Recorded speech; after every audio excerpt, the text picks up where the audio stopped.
Mesdames et messieurs, bonsoir. Des dégâts et des morts à la suite des grosses pluies qui s'abattent actuellement sur Abidjan et sur la Côte d'Ivoire. C'est ainsi chaque année, comme si on ne s'attendait pas à la saison des pluies, des maisons ensevelies avec leurs habitants, des routes coupées, des ponts effondrés, l'eau de ruissellement emporte tout sur son passage naturel obstrué. Les bidonvilles ne sont plus les seuls concernés, même les bâtisses que vous aimeriez bien habiter s'effondrent elles aussi. Au moins 20 personnes ont perdu la vie cette année. Voici la situation, le constat établi. Tout le monde se pose la question et tout le monde pose la question, que fait l'État? Mais pour être complet sur la question, il faut poser peut-être l'autre question aussi. Que font les populations? Que fait le citoyen? Ou bien même, qu'est-ce qu'il ne devrait pas faire le citoyen et qu'est-ce qu'il fait exactement? Ce soir, on va en parler sans langue de bois avec Raymond Ndoye, le maire de la commune de Koumassi précisément.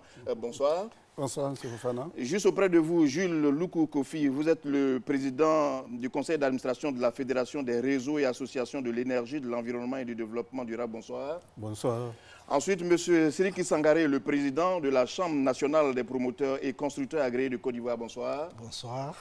Nous passons ensuite au directeur général de l'Office national pour la protection civile, le général Fiak Kili Fanyedi. Bonsoir. Bonsoir. Et enfin, le docteur Nikez Lille-Lignelbin, sociologue. Bonsoir.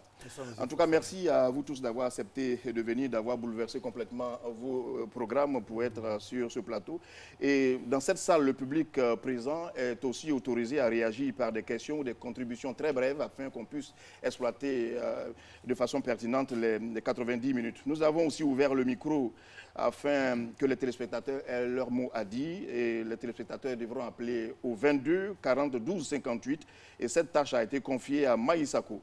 Sur ce plateau ici, parce que la RTI et Fraternité Matin font toujours chemin ensemble, Alakani Allah est avec moi pour vous interroger sur les dégâts de la pluie, ses conséquences et les responsabilités à relever.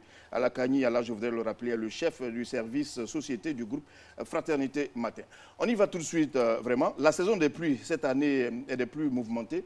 Le dernier bilan officiel des inondations fait état de 20 morts et 43 blessés sur l'ensemble du territoire national. Un bilan qui pourrait s'alourdir selon les dernières informations que nous avons entendues. Voici le tableau récapitulatif avec Franck Kwadjo.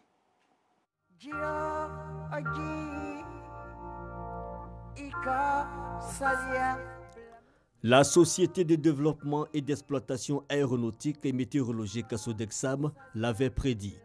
La grande saison des pluies de mai à juillet cette année allait être des plus denses.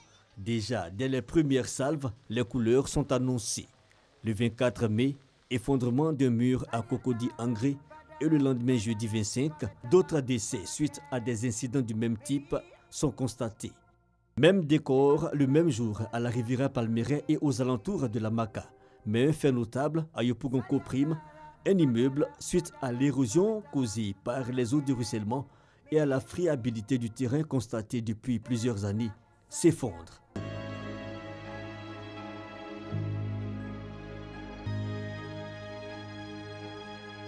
Quand il a commencé à pleuvoir, depuis 3 heures, on est resté au salon avec tous les enfants. Le 25 mai, une journée sombre, 48 heures d'averse sur le district d'Abidjan et plusieurs morts, 8 à Yopougon et 3 à Cocody selon le ministère de la Construction, de l'Assainissement et de l'Urbanisme. Suivront d'autres journées humides, le ciel déchaîné, coulant des larmes sur des humains désemparés. Quand on plus d'eau, ça c'est la voiture est garée devant. Devant ma porte, je n'arrive pas à sortir. Mes enfants sont dans la maison, on ne peut pas sortir. Parce que le trou même est arrivé devant ma porte. Quand vous rentrez dans les quartiers, tout est inondé. L'eau rentre partout dans les coups, même tout ici, l'eau rentre. Partout il y a les ordures. Abidjan est sale, surtout Koumassi. L'eau rentre partout. Même pas route pour passer. Regardez tout le coin est gâté. Nous sommes fatigués. Chaque jour que Dieu fait, on enlève l'eau. On est dans un temps pluviable. Donc quand c'est comme ça, là, nous sommes fatigués. Que l'État nous aide avec ça. Sinon, il n'y a pas qu'un niveau dans notre quartier. Le mois de juin, le pic de la grande saison pluvieuse, 11e jour, dans certains quartiers, des actes d'incivisme aggravent la situation délicate des riverains vivant souvent dans des cuvettes. À Angré, par exemple, des murs érigés par des particuliers vont condamner tout un quartier. Ils ont transformé le bassin d'orage en une cité. Avant que le mur soit construit, on était en paix. Mais depuis que le mur est construit, cette année, vraiment, c'est la catastrophe. L'évacuation d'eau pluviale de notre quartier n'arrive plus à sortir du quartier vu cette occupation de la rive. Et cette occupation empêche l'eau de continuer tranquillement son chemin et inonde maintenant toutes les maisons qui sont de l'autre côté. Une saison pluvieuse bien pernicieuse qui fait inhabituelle s'attaque aux infrastructures et grands ouvrages. Macadam arraché et voie coupée en deux. Une mauvaise surprise attend les usagers du pont reliant Grand Béribi à Tabou en passant par San Pedro. Les buses métalliques du pont ont cédé. Conséquence, plus de route. Impuissante face à ce qui nous arrive, voilà. Vraiment, je ne sais vraiment pas comment il faut faire pour se rendre là. Après une première estimation faite par le gouvernement, 15 décès et 25 blessés, une seconde mise à jour, désormais 20 morts, 43 blessés et plus d'une centaine de maisons détruites. Pour annoncer le mois de juillet, une succession d'événements tragiques à l'intérieur du pays. Ondossi, 2 morts le 24 juin. Ou encore Bakossou dans la région de Divo, 2 morts, et Pont-Brimé, tout aussi inondé à 10 km de San Pedro. Je regarde, les maisons se cassent. Je prends les deux petits, je les mets sur la terrasse et dis ah les enfants, comme il y a ma femme et puis mes enfants, c'est enfants des gens, il y a les déposer d'abord avant de me retenir pour venir vous prendre. Restez sur la terrasse, ne bougez pas. Donc je suis parti déposer les enfants. Je reviens, l'eau m'est arrivée là.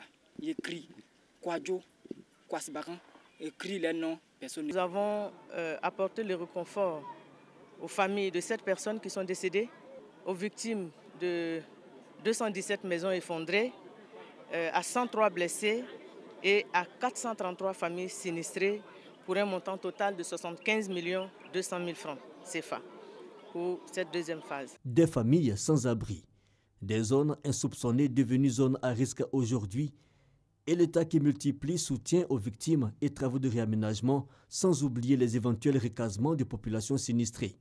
Dame Nature fait bien des siennes et changement climatique oblige, il va falloir bien ouvrir son parapluie pour résister au choc des imprévisibles intempéries.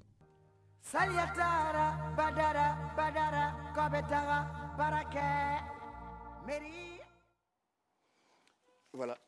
Vous avez bien regardé ces images qu'on ne commente plus. Et je voudrais commencer juste par mon voisin immédiat, M. Raymond Ndoye. Vous êtes le maire de la commune de Koumassi. La situation est identique partout. Ce n'est pas non plus le fait du hasard que nous appelions le maire de Koumassi. Nous avons vu là-bas une situation dramatique.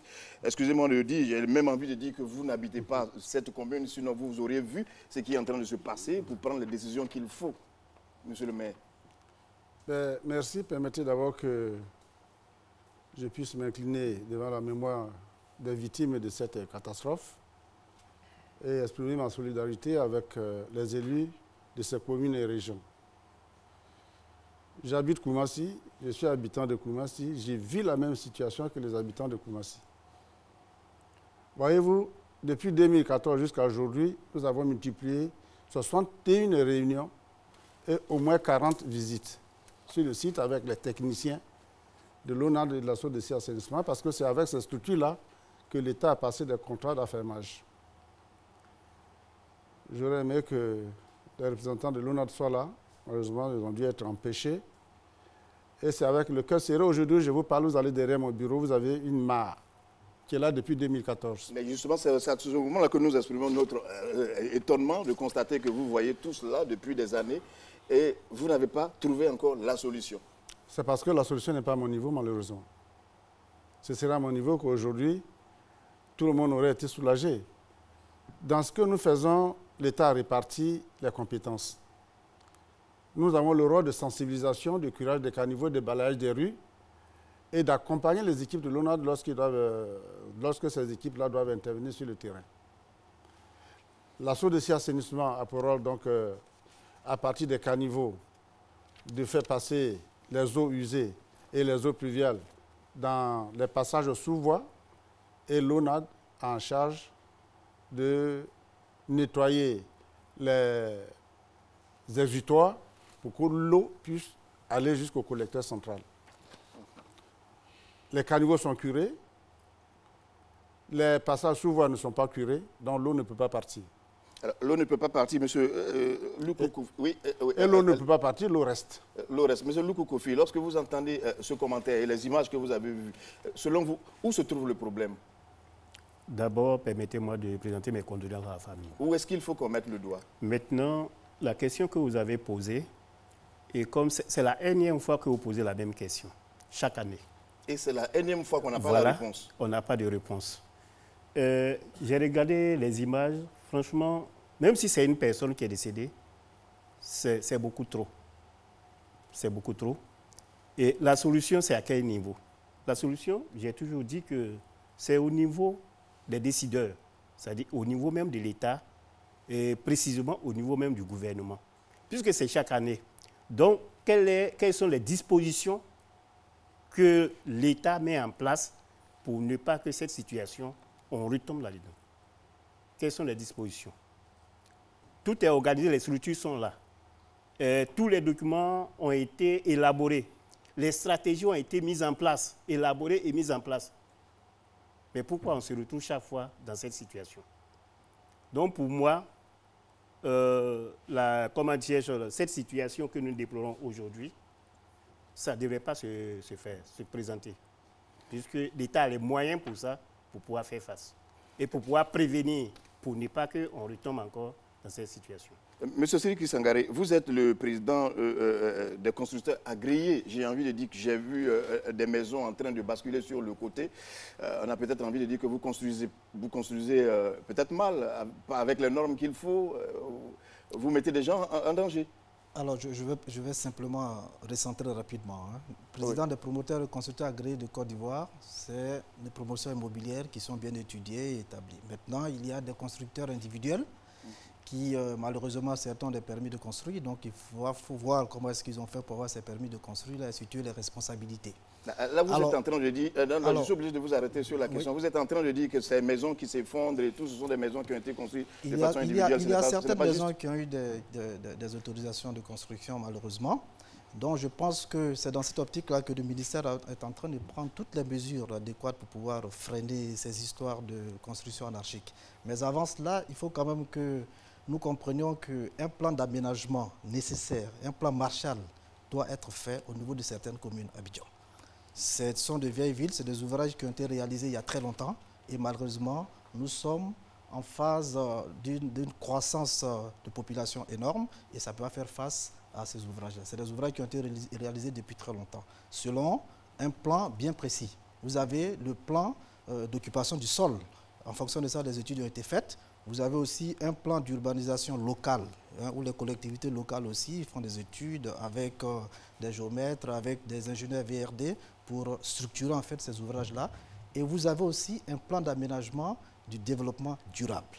Parce qu'on ne construit pas une ville en oubliant nos petits-enfants, nos arrière-petits-enfants, parce que c'est vrai que les populations doivent bien vivre aujourd'hui, mais il faut permettre aussi à ces ouvrages-là d'avoir une durée de vie très longue.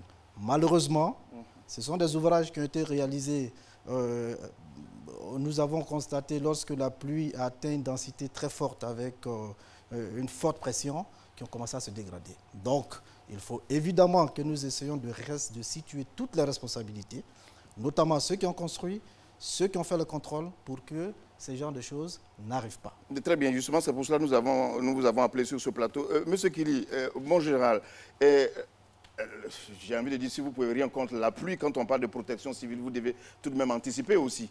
Et c'est là on peut vous le reprocher. On ne peut pas nous reprocher de n'avoir pas anticipé. C'est vrai, le documentaire qui est passé a commencé par diffuser les informations météo. Depuis des mois, depuis le début de l'année, la direction de la météo nous a fait parvenir des alertes qui indiquaient que cette année, la saison des pluies serait des plus accrues.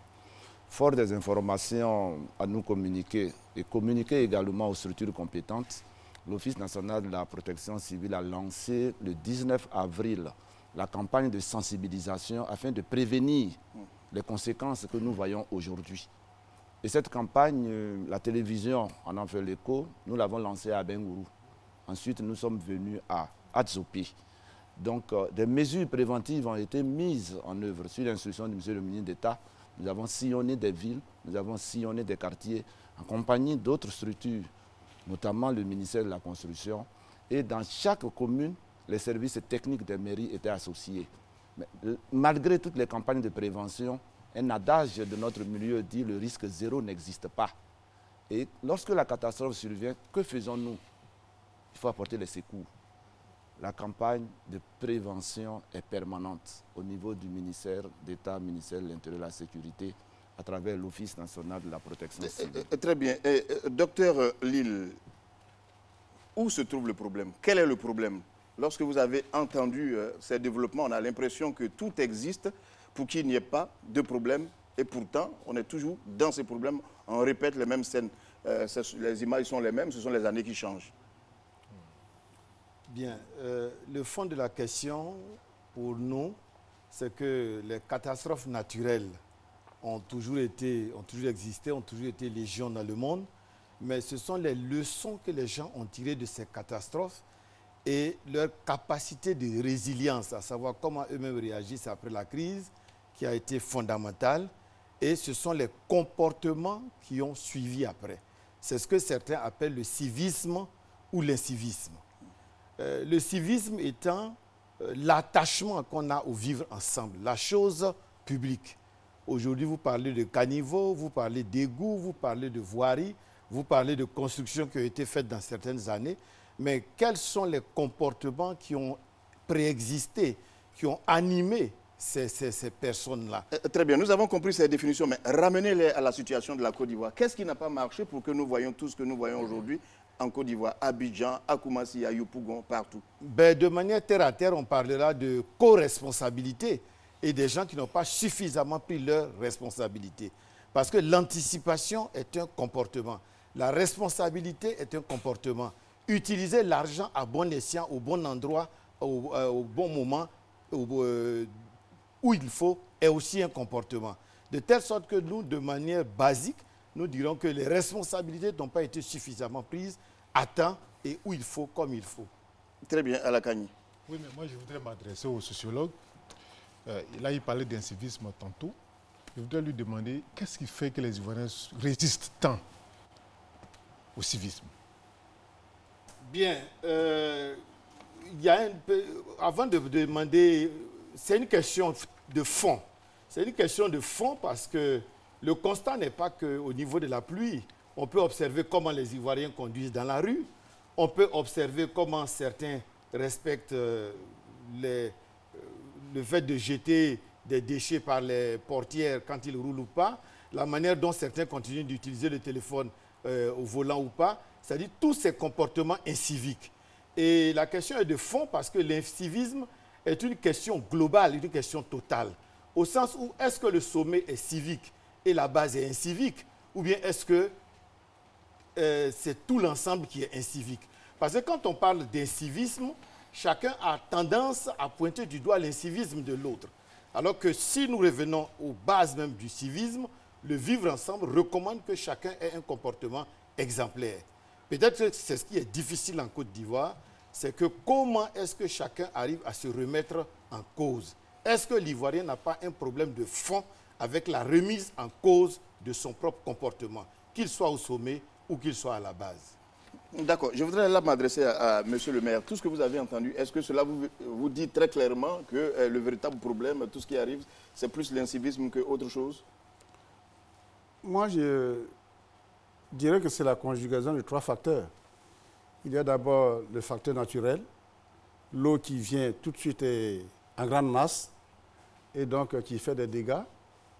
Il y a le facteur technique, des ouvrages qui n'existent pas, ou bien qui existent mais qui sont mal entretenus, ou bien qui sont mal exploités.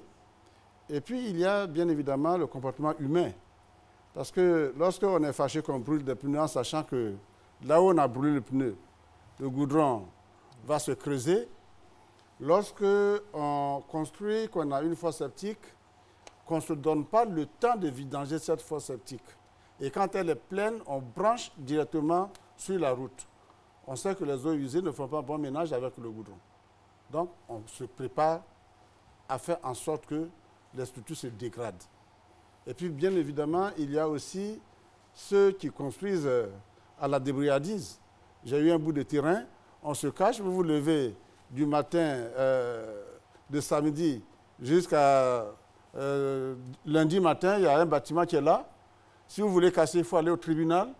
Et toutes ces choses-là font qu'effectivement, l'incivisme qu'a évoqué le sociologue a une part importante dans ce que nous vivons aujourd'hui et qui nous désole tous. Mais monsieur le maire, comment si lorsqu'on construit, c'est au vu au su de tout le monde, ce n'est pas caché tout de même? Non, c'est pas Vos services voient tout cela? Nos services voient, mais ce qu'on peut casser, on casse. Mais on ne peut pas... nous avons 20 agents pour 450 000 habitants. Effectivement, lorsque le bâtiment est construit, pour le casser, il faut aller au tribunal. Vous ne pouvez pas vous lever, aller casser un bâtiment qui est déjà installé. Je vous donnerai l'exemple d'un bâtiment qui est situé devant l'hôpital général, depuis des lustres, qui charrie des eaux usées, qui est complètement désinfecté.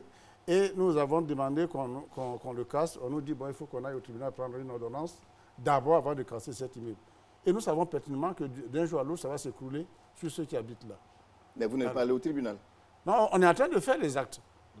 Nous avons saisi le ministre, madame la ministre de la Salubrité, qui nous a envoyé vers le ministre de la Constitution, et c'est le ministre de la Constitution qui nous a envoyé un courrier.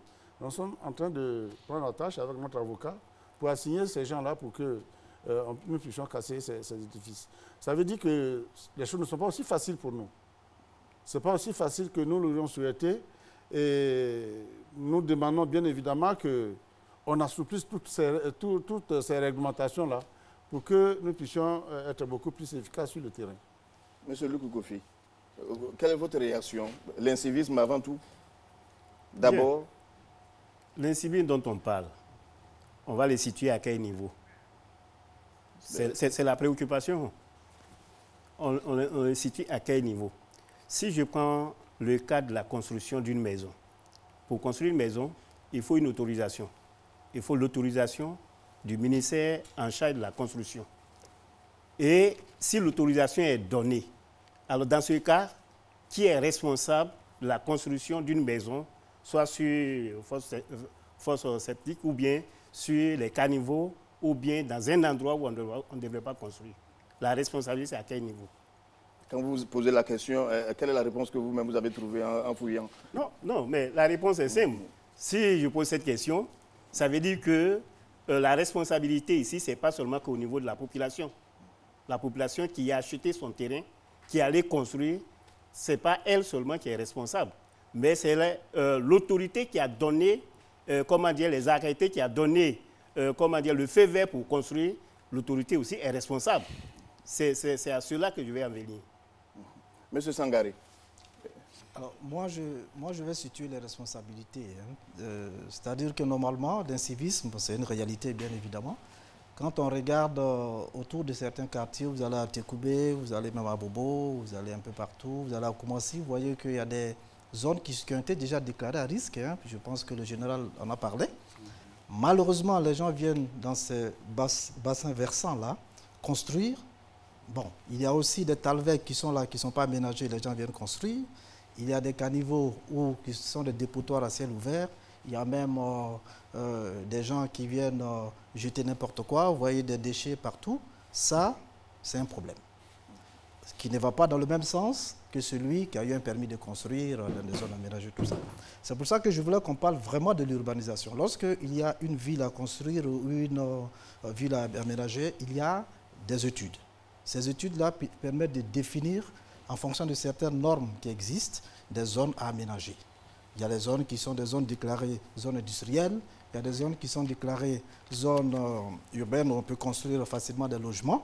Bon, c'est ce que monsieur le maire disait tout à l'heure. Il faut que ces consignes-là soient respectées, sinon on se retrouve dans une anarchie. Ça veut dire simplement que lorsque il y a des caniveaux qui existent déjà et que des gens viennent construire sur ces caniveaux-là, il est bien évident que lorsque les caniveaux se bouchent, l'eau ne sachant pas où aller, ça vient soulever les maisons. Il y a aussi des endroits, lorsque les murs sont construits, il n'y a pas de barcanes qui sont prévues pour pouvoir évacuer l'eau, il est bien évident que ça s'écroule. Mais en même temps, ce ne sont pas des problèmes parce que si nous suivons, comme j'ai dit tout à l'heure, un plan d'aménagement sérieux dans le cadre du développement durable, que ce soit des talvecs, que ce soit des bassins versants, on peut les aménager. C'est pour ça que l'État doit revoir, je pense que ça est dans le pipe par rapport à l'urbanisation d'Abidjan, ces zones à risque-là, peut-être les classer zones d'utilité publique pour pouvoir éviter que les gens viennent construire. Mais M. Sangaré, vous n'êtes pas en train de nous dire que ces zones ne sont pas assez clairement identifiées et malheureusement, on regarde, on dit que ces zones sont identifiées clairement et lorsqu'on y va, on trouve quand même des gens qui y habitent, donc il y a un problème. Soit l'État a identifié ces zones-là et puis il n'y a pas de suivi, ou ces zones-là étant... Parce qu'on a toujours dit que la nature a horreur du vide. Lorsqu'on vient déguerpir des gens d'une zone et qu'on ne les reloge pas quelque part, à un moment donné, les mêmes viennent y revenir où ils étaient avant. Donc ça crée ces problèmes-là. Au-delà de ça, l'incivisme des populations, il faut étendre aussi à certains hommes d'affaires véreux qu'il faut suivre parce que c'est eux aussi qui vont construire dans ces zones-là et louer des maisons à des familles. Monsieur le maire en sait plus, à 5 000 francs, dont il y en a qui se regroupent pour y habiter. Donc moi je suggère tout simplement, parce que ce sont des solutions qu'il faut trouver. Il y a des périodes de forte pluie, il y a des périodes où les pluies ne sont pas comme cette année. Monsieur le général est là pour faire des prévisions, pour expliquer tout ça avec quand même des images à la télé, des vidéos, tout ça, pour donner vraiment une formation et une information correcte par rapport à une anticipation. Au-delà de ça, l'État doit revoir l'aménagement tant littoral qu'en ville pour pouvoir respecter les normes. Et les ouvrages que nous devons faire, il faut que ces ouvrages-là soient faits de manière correcte tout en respectant les normes en vigueur. Si on ne fait pas ça, déjà, il y a un problème. Parce que lorsqu'il y a un caniveau qui est là, si c'est mal dimensionné, même si on ne jette pas d'ordre là-dedans, l'eau va déborder. Absolument, c'est cette question que j'ai voulu poser justement au général Kili. Le phénomène n'est pas propre seulement aux quartiers précaires ou aux sites qu'on dit sites critiques. Comment on explique que les quartiers même déclarés résidentiels vivent la même chose? Ces quartiers qui peut-être respectent les normes de construction. On a vu des maisons dans des quartiers vraiment résidentiels, des maisons qui s'écroulent aussi, de l'eau qui coule partout. Merci, merci. Je pense que le thème de l'émission même est assez parleur.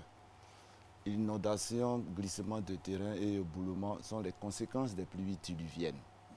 Les pluies diluviennes, un phénomène naturel contre lequel l'homme ne peut rien. On pourrait parler de pluie diluvienne lorsqu'il est tombé plus de 100 mm de pluie ou 115, 120 mm de pluie. La Côte d'Ivoire, Dieu merci pour l'instant, est à l'abri des ouragans ou des tsunamis. Et lorsqu'une pluie diluvienne tombe sur Abidjan, aucun quartier n'est à l'abri.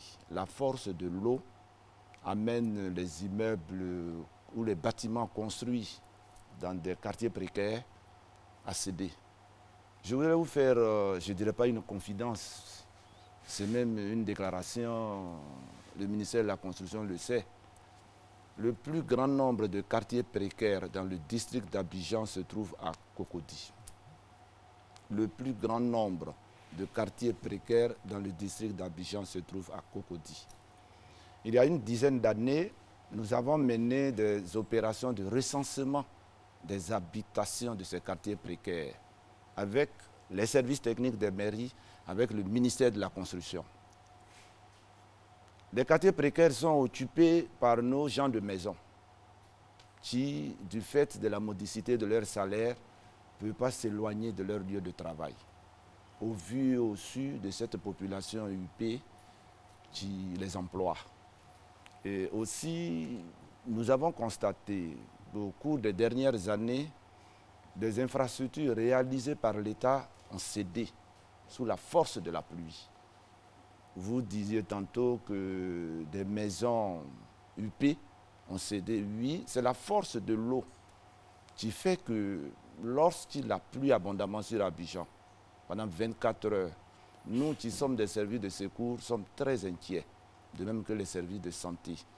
Parce que si l'eau sort, si on observe une crue, il y a danger. Vous pouvez être dans votre maison. Nous l'avons constaté récemment aux 2 plateaux, au mois de juin. Donc, phénomène naturel, aucun quartier n'est épargné, même les habitations de ceux qu'on appellerait des personnes huppées. Tout est question de l'environnement, des tuyaux d'évacuation des eaux. Alors, docteur Elil, les populations sont suffisamment sensibilisées sur les dangers encourus dans ces zones à risque. Pourquoi, selon vous, elles continuent de persister, de vouloir vivre, rester là, dans le danger? Nous pensons que... Parce que cela donne l'impression qu'elles ne s'en iront jamais. Nous pensons que les populations, toutes choses étant égales par ailleurs, ce n'est pas forcément sûr qu'elles fassent la relation au moment où il ne pleut pas avec quand il pleuvra. Vous savez comment fonctionnent les mémoires des foules. C'est-à-dire que quand nous, les sociologues, nous regardons, le peuple a toujours une relation aux pluies torrentielles de déluge. On voit un peu dans la Bible quelque chose qui nous tombe là-dessus, contre laquelle on ne peut pas grand-chose. Donc il y a un peu ce schéma de fatalisme. Mais si on prend véritablement les populations qui sont sensibilisées, très souvent la modicité des moyens, comme on le dit, fait que chacun se débrouille comme il peut dans son environnement. Les puits perdus, les caniveaux, ceci, cela. Et c'est lié aussi à quelque chose qui est peut-être propre à l'Afrique, c'est ce que j'appellerais l'impunité. Parce que chaque fois que quelqu'un fait quelque chose, s'il ne se passe rien, c'est comme un chèque en blanc. Quitte à risquer sa vie, pourquoi pas? Mais je pense que tout ce qu'on demande à l'effort, il y aurait peut-être, les mairies, on gagnerait derrière la sensibilisation à peut-être axer un peu les choses sur la sanction aussi. C'est-à-dire que parfois, quand ça ne va pas, il s'agit de protéger les gens contre eux-mêmes. Parce que parfois, l'autodestruction fait partie de la vie humaine. Au sens où je peux me dire que quelles sont mes chances de passer 5 ou 10 pluies. Est-ce que vous voyez? Tant que je me dis que probablement la prochaine pluie, je serai encore là, peut-être que je serai moins sensible à quitter automatiquement les lieux. Donc il y aurait peut-être véritablement, même si le volet sensibilisation, le volet anticipation est là, il faudrait peut-être penser véritablement à un volet, pourquoi pas, sanction, mais pas sanction au sens comme on le connaît, mais des sanctions justifiées, vous le dites. Justifiées, voilà, protection des gens contre eux-mêmes parfois. À la Kani, nous allons donner la parole à Maï Sako, qui certainement reçoit des appels. Là, je voudrais m'adresser au général.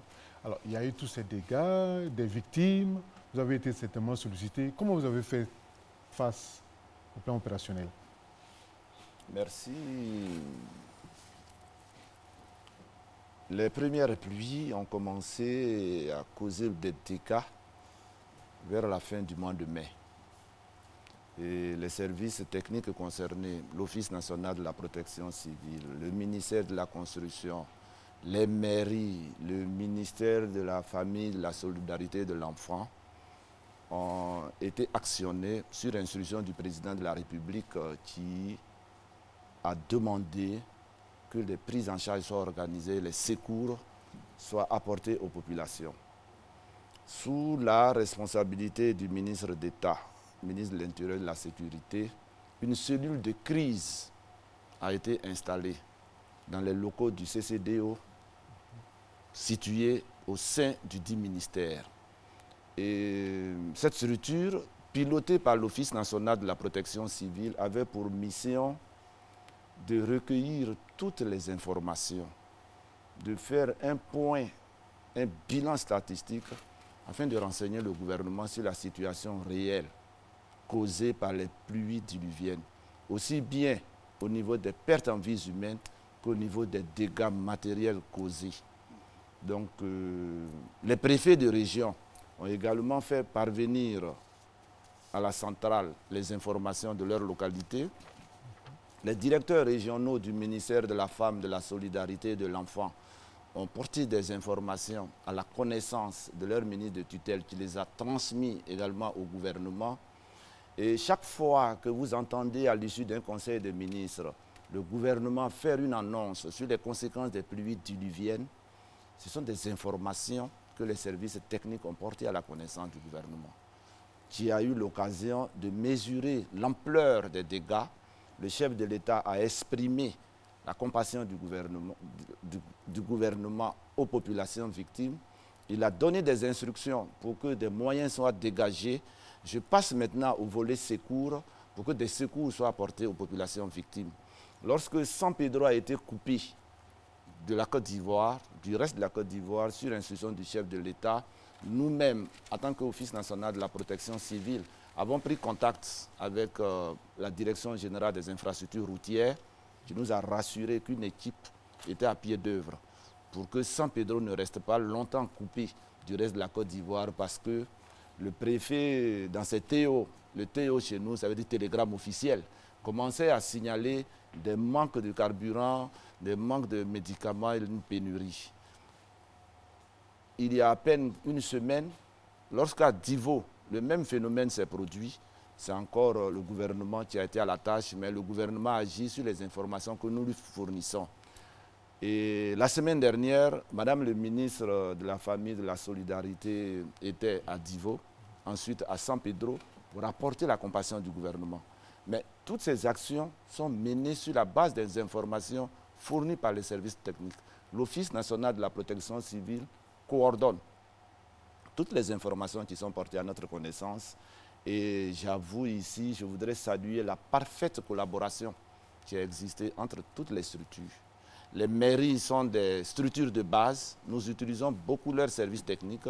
Ensuite, les informations remontent. Chez nous, il y a le respect de la hiérarchie. Donc, les informations remontent. Et nous avons organisé, il y a quelques jours, une visite terrain de 4 membres du gouvernement à Yopougon, en quartier Koprim. Vous avez vu le reportage. Cette visite était conduite par M. le ministre d'État, ministre de l'Intérieur et de la Sécurité. Mais avant lui, le ministre de tutelle de la construction, le ministre de tutelle de l'assainissement, le ministre de tutelle du drainage, qui n'est autre que le ministre de la Construction, de l'Habitat, a effectué des visites avec ses collaborateurs. Il l'a fait seul. Ensuite, tout le gouvernement l'a fait. Très bien. Nous allons maintenant rejoindre Maïsako au studio A, qui a certainement recueilli certaines questions qui pourraient vous concerner directement. Donc, nous allons suivre ensemble. Bonsoir à tous les téléspectateurs, bonsoir à vous, Fofana Lanciné, bonsoir à nos chers invités. Les questions sont nombreuses et elles viennent de partout. Nous avons tout d'abord M.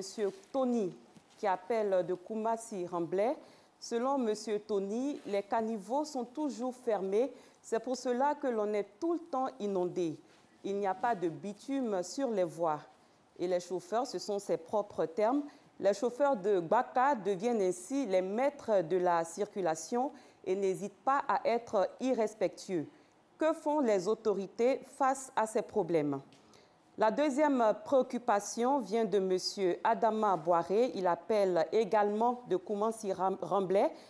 Koumassi-Remblai est difficile d'accès du fait des eaux causées par les pluies diluviennes.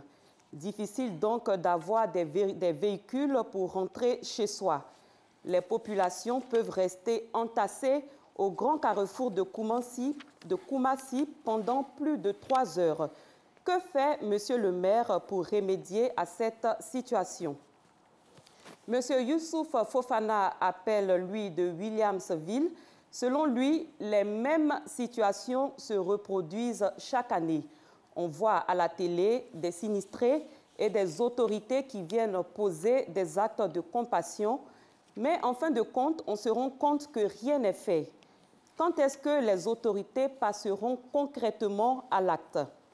Le professeur Koné appelle, lui, d'Abangourou. Ça revient moins cher au gouvernement d'offrir des nattes et des sacs de riz de 71 millions à des familles éplorées que de se saisir véritablement du problème. Sa question est la suivante. Pourquoi lotir des bassins versants quand on sait que ce sont des passages d'eau? Et pourquoi ne pas laisser le soin aux communes de gérer les problèmes d'assainissement? Monsieur Jean appelle, lui, de la Riviera. Il a 3 préoccupations. Son premier constat, c'est qu'il n'y a pas de coordination de tous les corps d'État. Et c'est ce qui explique l'absence sur le plateau en ce moment du ministère de la Construction et de l'Assainissement, ainsi que le ministère des infrastructures économiques à cause des routes et du pont. Donc, qu'est-ce que vous avez à dire par rapport à cette situation?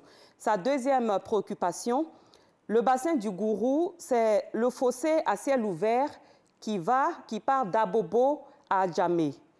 Pourquoi n'a-t-on pas fait dévier les conduits des fosses septiques branchées à ces caniveaux? Et la dernière préoccupation de M. Jean, qui appelle de la Riviera, quel est l'état du collecteur des eaux jusqu'à la mer à partir de Port-Boué?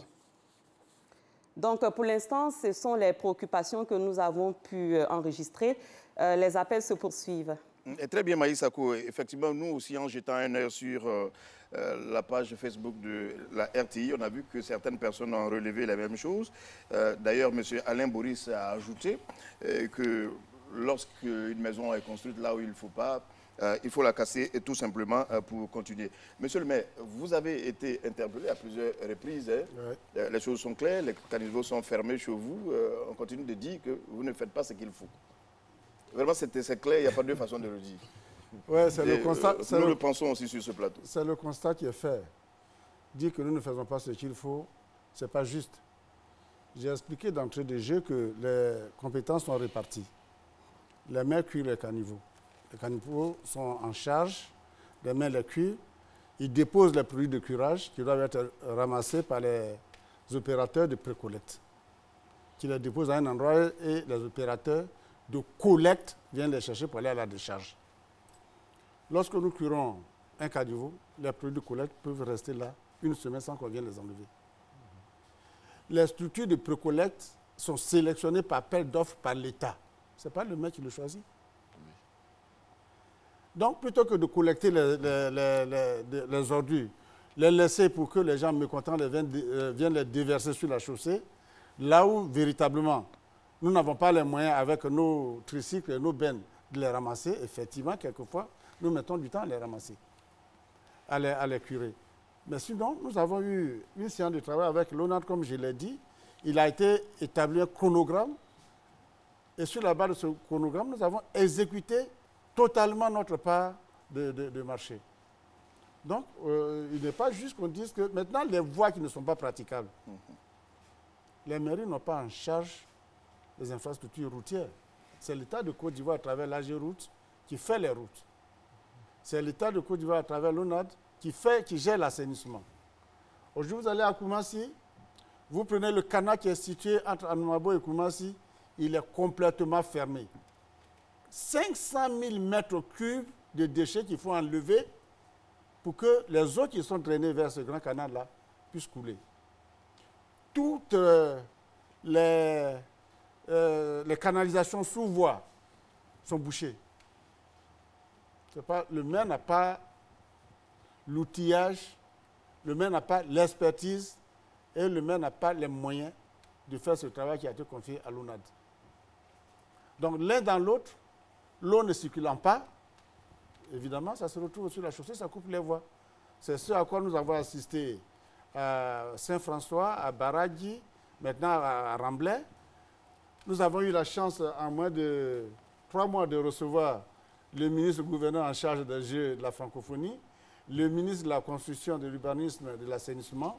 Nous avons reçu le ministre des Infrastructures économiques et toutes ces autorités, depuis que le chef de l'État a fait la promesse d'aider Koumassi, ont réaffirmé leur volonté de faire en sorte que Koumassi soit désenclavé. Et nous l'avons fait pour prévoir cette saison de pluie. Le ministre des Infrastructures, quand il est venu, il a dit, monsieur le maire, il faut qu'on fasse quelque chose avant que la saison des pluies n'arrive. On était au mois d'avril, on attend encore que quelque chose Monsieur le maire, j'ai envie de tirer une conclusion pour vous. Vous êtes en train de dire très clairement que dans cette affaire, vous avez toujours fait votre part et que ce sont les autres qui n'ont pas fait leur part. C'est trop facile de dire que nous avons fait notre part. J'ai dit, il y a effectivement que nous avons des difficultés dans l'exécution de ce que nous faisons. D'accord, c'est différent. Lorsque nous curons des caniveaux qu'on ne vient pas les enlever, le lendemain, vous n'allez pas venir recurer les mêmes ordures qui sont encore retombés dedans. Donc, ce sont ces difficultés-là qui font que ce que nous faisons n'est pas efficace. Monsieur Loukou, vous ne semblez pas convaincu. Tout à l'heure, vous aurez la parole, M. Sangaré. Monsieur Loukoukou, vous ne semblez pas convaincu. Avant de venir sur cette question, permettez-moi de mettre un accent sur d'abord la sensibilisation dont on parle parce que tout est lié. La sensibilisation au niveau de la masse à travers les médias, c'est déjà une très bonne chose. Et là, je ne fais que féliciter la RTI. Mais la sensibilisation de proximité, rencontrer les populations pour leur expliquer, là, ce n'est pas fait suffisamment. Ce n'est pas fait suffisamment. La preuve en est que la population elle-même, à travers le chef du village Béago, quand vous voyez à Zito, c'est trop central, il y a un village à Zito et il y a un village Béago. Le chef de Béago, lui-même, il monte au créneau, il a parcouru, il a cherché à rencontrer les autorités, il lui a plusieurs fois expliqué, mais il n'a jamais eu de satisfaction. Il ne fait que gérer les corps qui passent devant sa maison, la lagune qui passe juste devant sa maison. Donc ça, c'est un élément capital. Maintenant, ce que le maire dit, lui au moins il a des caniveaux, mais la plupart des communes à Abidjan ici, pratiquement le quartier Béago jusqu'à Yopougon et autres, il n'y a pas de caniveau. Il n'y a pas de caniveau. Donc c'est un problème. Maintenant, l'histoire de caniveau, comment dirais-je, rempli, il faut curer. Mais il faut noter que lorsque ils ont curé les caniveaux, comme il a si bien dit, que les ordures sont à côté, que ce n'est pas collecté, quand il pleut, les mêmes ordures se retrouvent dans ces caniveaux. La responsabilité, c'est à quel niveau? Vous allez dire encore, c'est la population? Moi, je dis non. Je dis non. Donc, cette responsabilité, et je pense qu'après cette émission, il faut au moins une rencontre pour qu'au moins on essaie de repenser un peu la situation actuelle pour ne pas que ça puisse au moins continuer ainsi. Monsieur Sangaré. Oui, ça résume ce que je disais tout à l'heure. Je veux dire, je reviens encore à mes ouvrages en tant que technicien. Vous savez, lorsqu'on construit, qu'on crée une cité, on tient compte des études de la cité, mais aussi à l'interland. C'est vrai qu'on parle de Koumassi, peut-être que le problème de Koumassi vient même de très loin. Lorsque je prends par exemple le cas de l'Indénié ici à Djamé, à un moment donné, il y avait de la pluie, l'eau stagnait, tout. Mais on s'est rendu compte qu'en réalité, les études qui avaient été faites, ils n'ont pas tenu compte du fait qu'à un moment donné, les gens les construisent en amont. Donc, à un moment donné, la terre végétale qui est là, qui doit absorber l'eau quand il pleut, lorsqu'on construit de manière anarchique, qu'on ne respecte pas un plan d'urbanisation, ça n'absorbe pas l'eau, donc la vitesse de l'eau ne peut qu'augmenter. On se retrouve avec ces genres d'inondations. Et au-delà de ça, il y a aussi les déchets solides. Ces déchets solides qu'on n'arrive pas à capter, qu'on n'arrive pas à créer un environnement durable, qu'on n'arrive pas à sensibiliser les gens pour éviter de les jeter de part et d'autre, on se retrouve dans cette situation-là. Je vais vous donner un exemple rapide. Hein. Donc, j'ai fait un petit voyage à un moment donné au Rwanda. Je suis allé à Kigali. La conscience même nous interpelle lorsque nous descendons que lorsque on jette un truc, il faut récupérer. C'est-à-dire qu'il y a déjà cette sensibilisation-là qui est faite. Donc, au-delà du fait que l'État doit jouer son rôle, ça c'est un devoir régalien de l'État de pouvoir assainir tout de suite, mais la population aussi doit être sensibilisée.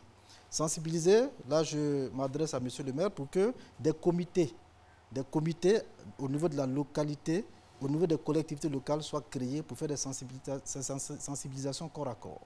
Pour expliquer à certaines personnes qu'au-delà du fait que vous vivez dans un endroit, même si il y a des problèmes que le maire n'arrive pas à curer, chaque matin, venez ensemble pour qu'on puisse au moins curer.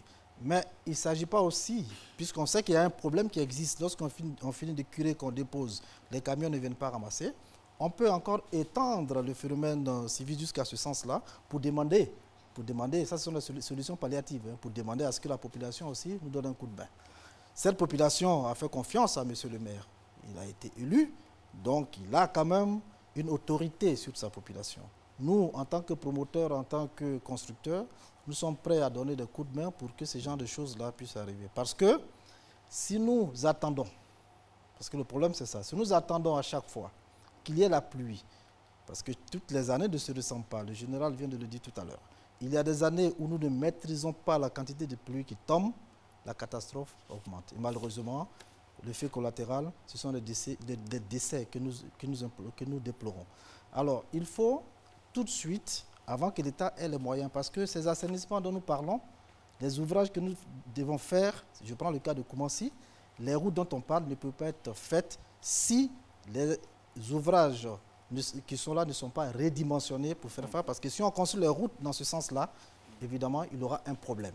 Donc, avant que l'État ait ces moyens colossaux pour pouvoir construire, on doit sensibiliser la population pour aider, évidemment, à régler les problèmes ponctuels. Tout à l'heure, vous avez parlé de problèmes ponctuels. Tout à l'heure, nous allons revenir à cela. Vous avez évoqué un point, vous avez encore sollicité les populations. J'ai envie de dire ces populations qui payent déjà pour que les ordures soient enlevées. Et quand ces ordures sont là, ne sont pas enlevées, mais il y a bien des structures qui sont désignées pour cela. Il faut que chacun fasse sa part. On va développer ce point, mais avant cela, on va écouter Noël Nyagno qui a eu la même réaction. La question qui se pose à nous, a-t-il dit, est-ce qu'on mérite vraiment ce sort-là? Il dit, alors, tâchons de remettre en cause notre rapport avec la nature mère. Voilà ce que Noël Nyagno dit. On va l'écouter et nous allons continuer avec le public. Après la pluie vient le beau temps. Une vérité naturelle éprouvée en tout temps, en tout lieu, et surtout par tous et chacun. Seulement voilà, les images de maisons englouties, des chaussées dont la dégradation est amplifiée par les fortes pluies qui s'abattent sur Abidjan, au point où on remet en cause très souvent la qualité du travail. Des routes coupées, donc de localités inaccessibles sur 2 ou 3 jours, avec des conséquences quelquefois dramatiques. Des morts d'hommes. Le dernier calcul macabre fait état de 20 personnes tuées. Un record en Côte d'Ivoire depuis que nous vivons ce phénomène tous les ans, ici à Abidjan. En un mot, commençant, ces images nous interpellent individuellement d'abord, parce que nous sommes les premiers à payer le tribut à la nature pour avoir délibérément décidé de tricher avec elle. Tricher avec la nature en construisant dans un versant d'orage. Tricher avec la nature en construisant un mur là où il ne faut pas. Mais notre ascension sociale nous l'a permis. Or, la nature est très jalouse de sa souveraineté. Elle est sans pitié. Elle n'a que faire de notre rang social, de nos possessions matérielles. Elle agit là où elle doit agir, un point, un trait. Ainsi, aussi longtemps que durera la nuit, le jour viendra, dit l'adage. Si nous trichons en construisant sur un regard, nous paierons cash. Et ceux qui nous ont regardé faire paieront ensuite pour nous avoir laissé faire. C'est pour question de logique naturelle. Que nous soyons agrégés d'université, au cas de l'administration publique ou privée, fonctionnaires, travailleurs ou simples citoyens, le prix est le même. La nature est juste. Elle n'a pas d'état d'âme. C'est la traduction de la loi de Talion, œil pour œil, dent pour dent. Conclusion, retenons une fois pour toutes qu'on ne triche pas avec la nature. Sommes-nous les seuls responsables? Eh bien, que non. Mais notre responsabilité est grande, très grande, trop grande même. Pourquoi? Faisons nous-mêmes le calcul. Les biens obtenus après des années d'efforts disparaissent en une nuit ou en l'espace d'une pluie. En plus de ces biens matériels, nous enregistrons quelquefois des pertes en vie humaine. Or, il est établi que rien ne vaut la vie. Arrêtons donc d'aller au village de Je m'en fous, parce qu'au bout du village, vous rencontrerez monsieur Si je savais, toujours prêt à se rire de vous. Parce que l'assistance, quelle qu'elle soit de l'État, n'y pourra rien. Alors faisons sienne cette parole d'évangile. Aide-toi et le ciel t'aidera. Respecte la norme. Ne construisons pas n'importe où et n'importe comment. Notre salut de citoyens est à ce prix.